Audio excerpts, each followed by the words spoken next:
Salut à tous, je vais vous montrer comment faire un nail art tribal. En plus, celui-ci c'est le tout premier que j'ai fait quand j'ai commencé le nail art. Tout d'abord, on est obligé de mettre une base pour protéger nos ongles. Moi j'utilise celle de chez Essence parce qu'elle matifie et le vernis tient plus longtemps. Ensuite, on applique la première couche de base. Alors moi j'utilise un rouge bourgeois, il est un petit peu vieux mais je l'adore toujours et j'aimerais bien l'utiliser jusqu'au bout quoi. J'ai essayé de reprendre les mêmes couleurs que j'ai utilisées la première fois que j'ai fait ce nail art, mais bon, c'est pas vraiment les mêmes parce que par exemple ce vernis Emma, c'est une super copine qui me l'a offert, donc j'en profite pour l'essayer.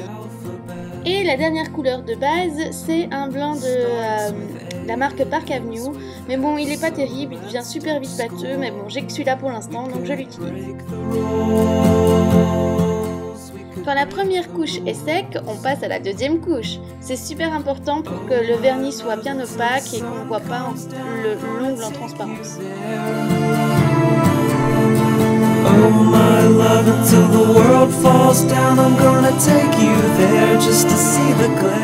Une fois que la deuxième couche est sèche, on peut passer aux choses sérieuses.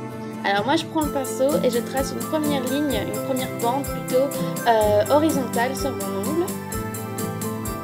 Et ensuite, je trace une bande verticale.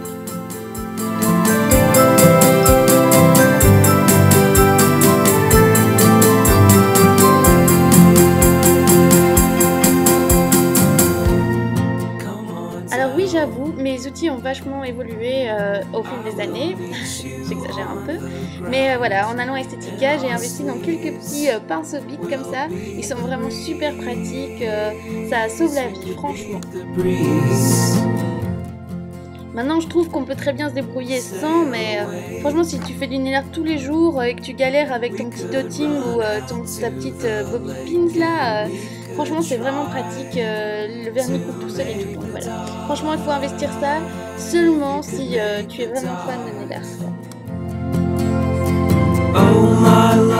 Alors pour l'instant, dans le nail art qui se passe sous tes yeux, il n'y a rien de secret, on suit les premières lignes qu'on a tracées, il faut essayer d'aller le plus droit possible, il n'y a pas vraiment de miracle là-dessus, il faut la main, il faut s'entraîner et avoir de la patience surtout parce que là c'est en accéléré, donc je te dis pas combien de temps, combien de patience j'ai dû pour faire ça quoi, que j'ai dû avoir pardon.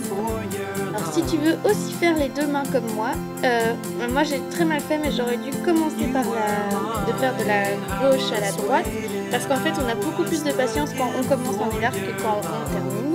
Donc si tu as déjà fait ta main droite et que tu es là, waouh c'est trop beau et que tu rates une seule fois sur la main gauche, sur la main droite justement, tu râles et tu recommences tout, donc autant commencer par l'autre côté, enfin par l'autre main.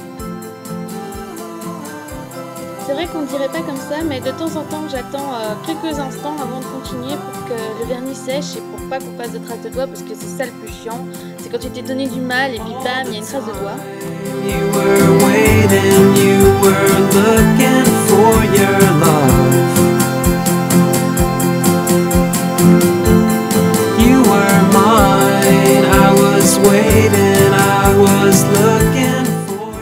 Pour la dernière partie de la vidéo, on voit pas très bien, c'est mon petit doigt.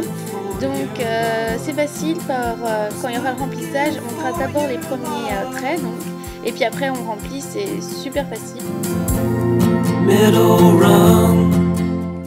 Ah, vous voyez, j'utilise encore les dotting tools et la couleur parce que bon, je n'ai pas cette couleur exactement en petit big pinceau, donc c'est toujours pratique.